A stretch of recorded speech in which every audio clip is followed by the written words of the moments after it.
semaine, nous recevons dans l'émission La Grande Interview M. Rigobert Mambundu, ministre de l'Agriculture et de l'Élevage du Congo.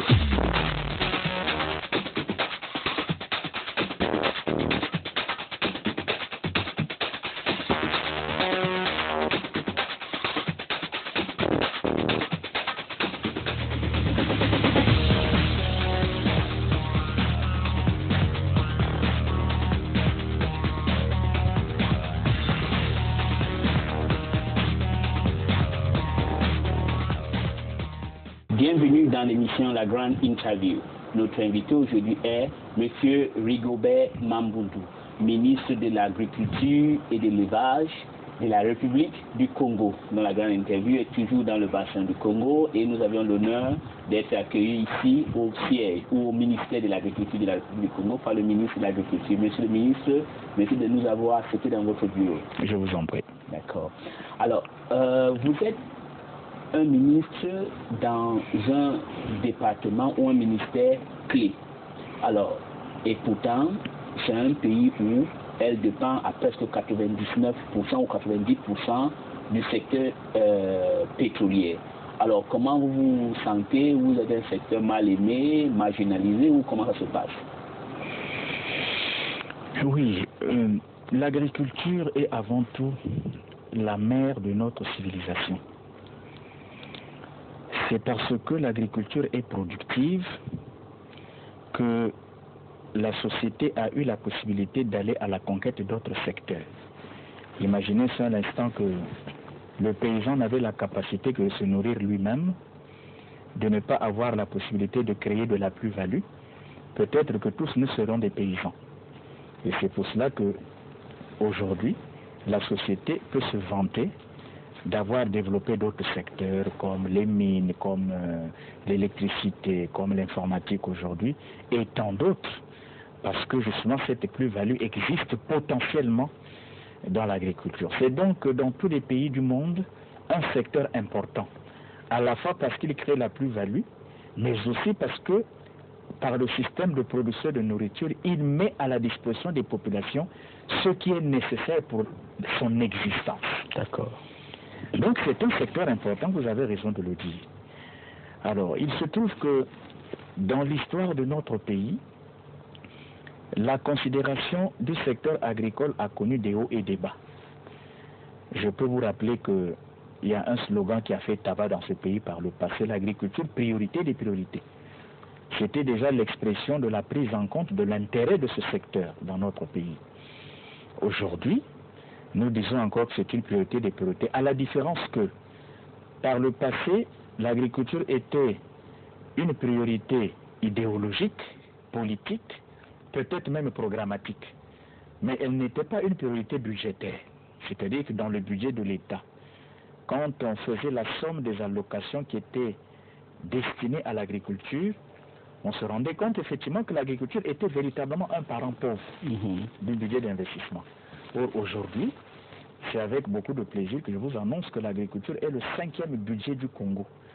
Après les budgets de souveraineté comme la défense, comme l'intérieur, comme les infrastructures de base, arrivent l'agriculture et l'élevage. Ça montre jusqu'à quel point on est parti effectivement d'une situation où l'agriculture était relativement marginale à une situation où elle devient une priorité, donc une position dominante dans le budget d'investissement, avec, et c'est la mission que le président m'a confiée, l'obligation des résultats pour que cette visibilité budgétaire qu'on a donnée à l'agriculture se traduit aussi par une visibilité en termes de résultats sur le terrain. D'accord.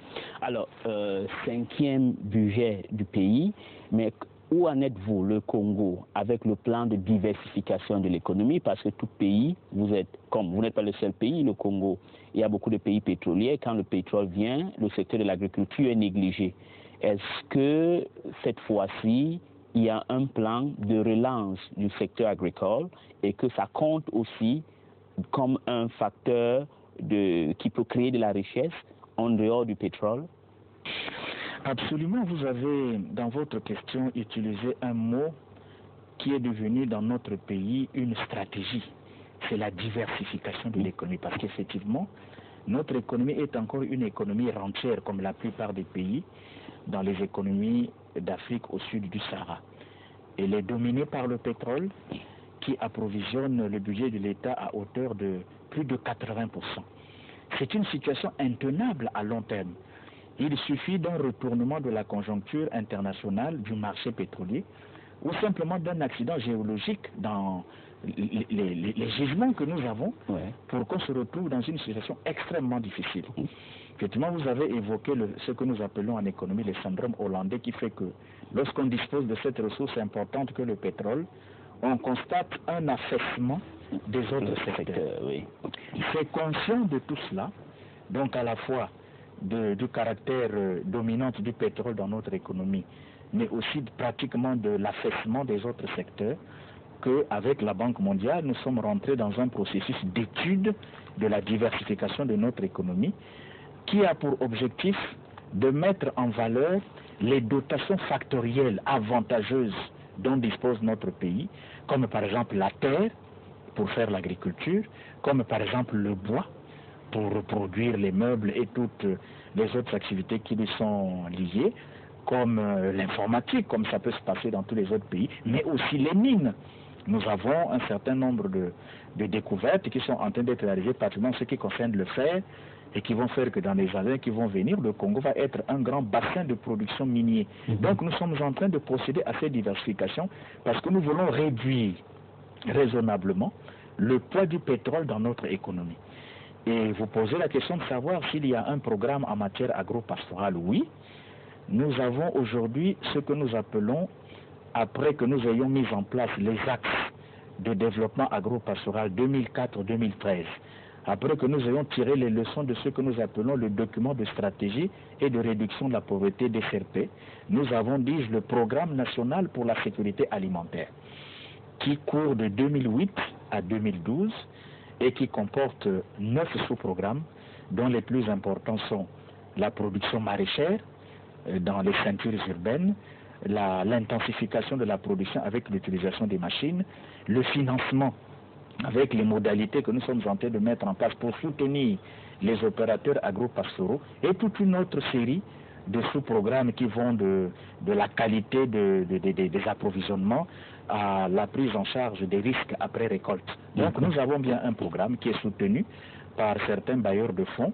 dont la FAO, dont le FIDA, dont la Banque mondiale, à travers des projets que nous appelons des projets de coopération multilatérale, qui sont ceux qui nous permettent justement de garder une attache avec l'arrière-pays pour que justement nous luttions de manière résolue et visible contre la pauvreté. D'accord. Vous avez dit tout à l'heure qu'il y a des machines. Quand vous parlez des machines que vous aviez pour aider à atteindre cet objectif, pour faire revivre le secteur agricole, quand on parle de machines, c'est quoi? Est-ce que c'est mécanisé, votre secteur agricole? Si oui, avez-vous des moyens techniques et matériels pour atteindre cet objectif?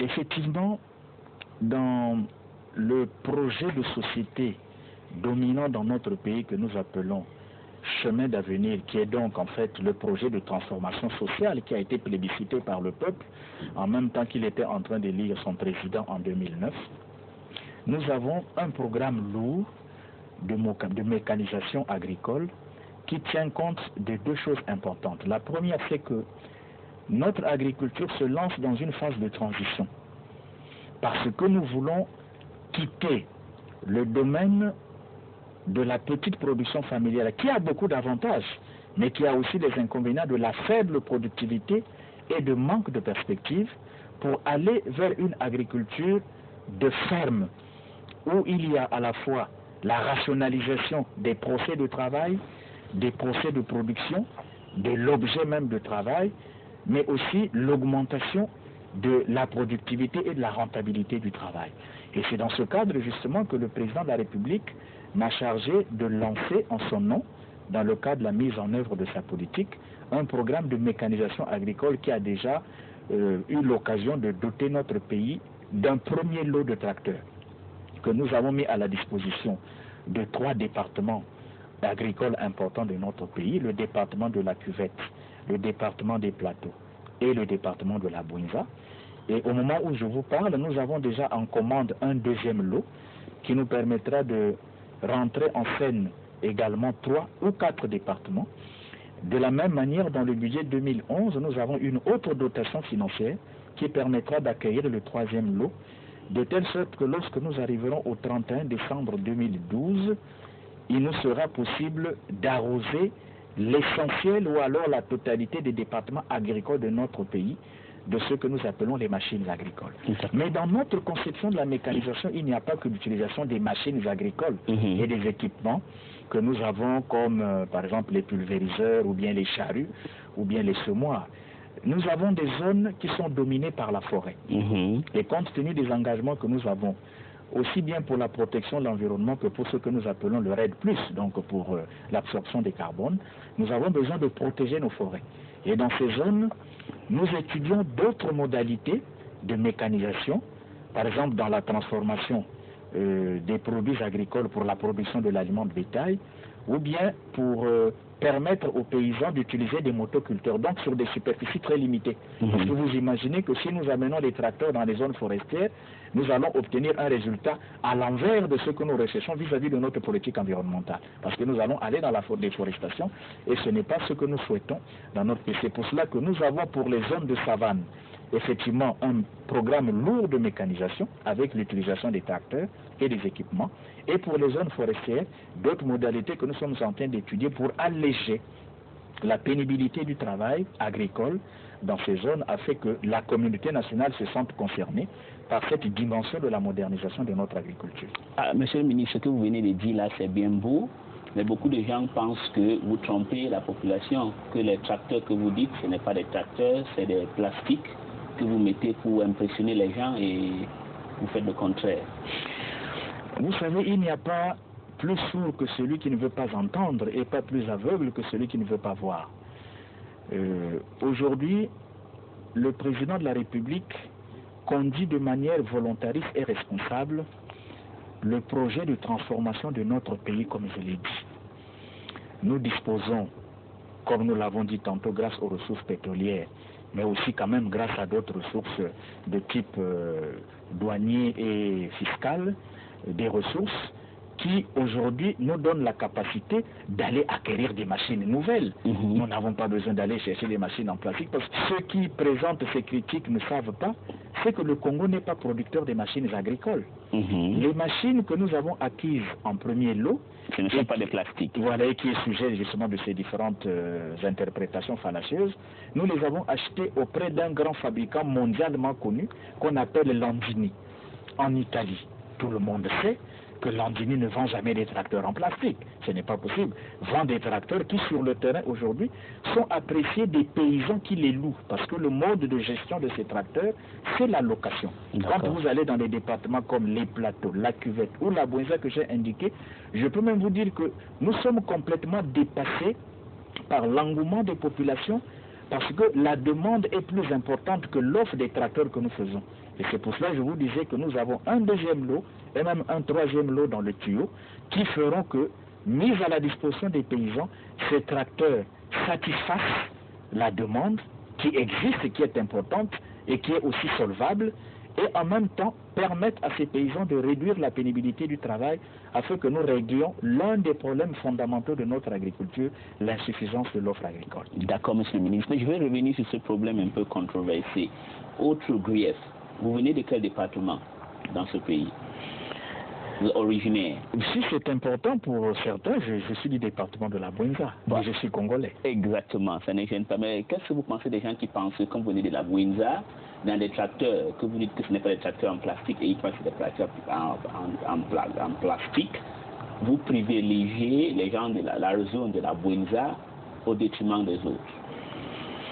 Non, ce n'est pas juste, il n'y a qu'à voir la répartition que nous avons faite sous le contrôle du président de la République lui-même de ces tracteurs. Je vous ai dit que nous avons reçu 36 tracteurs dans le premier lot, dont 10 dans le département de la Cuvette, 10 dans le département des Plateaux, 10 dans le département de la Bouenza, et nous en avons 6 que nous gardons en avant-poste à Brazzaville pour satisfaire les besoins de la zone qui est située aux 45 km, parce que nous avons là une zone très agricole où la demande est également très forte. Mais en réalité, le problème se trouve ailleurs. Le problème se trouve dans la puissance des tracteurs. J'ai souvent entendu cette critique où les gens ont tendance à dire que le gabarit des tracteurs qui ont été mis à la disposition des populations de la Bouinza est plus important que le gabarit mis à la disposition des départements des plateaux et de la cuvette. Oui, donc ceux qui ne savent déjà pas, là, oui, d'accord. Ceux qui ne savent pas, et il faut le leur apprendre, c'est que nous mettons à la disposition des départements les tracteurs en fonction des sols. Vous n'allez pas utiliser un marteau pour tuer une mouche. Ce n'est pas nécessaire. Vous voyez, donc, nous n'allons pas mettre des tracteurs d'une puissance importante du genre 130 ou 150 chevaux sur des sols sablonneux ou bien sur des sols légers. Donc vous voyez que c'est réparti de telle sorte que les tracteurs d'un grand gabarit qui correspondent à 120 chevaux aujourd'hui sont mis à la disposition des sols lourds qui sont les sols de la Bouinza, qui sont des sols argileux. Par contre, les tracteurs de 100 chevaux, entre 90 et 100 chevaux, sont mis à la disposition des sols légers, qui sont les sols des plateaux et les sols de la cuvette. Parce qu'à quoi ça sert d'y amener des sols d'une grande puissance qui vont détruire la substance édaphique, donc le sol, parce que la puissance est trop forte. De la même manière que si nous amenons des tracteurs de faible puissance sur des sols lourds, ils ne serviront à rien parce qu'ils ne pourront pas atteindre l'objectif. Donc souvent les gens qui le disent ne savent pas qu'il y a quand même une intelligence, ce sont des experts qui travaillent et qui font des propositions de mise à disposition des tracteurs. Comme par exemple pour les commandes d'aujourd'hui. Si nous choisissons d'entrer en scène, de faire entrer en scène le département du Niari, nous ne pourrons utiliser que des tracteurs lourds. Mais si nous prenons le département de la cuvette ouest, comme ça va être le cas, nous ne pouvons utiliser que des tracteurs légers. Donc vous voyez que nous le faisons en fonction de la connaissance et des études, des résultats de ces études.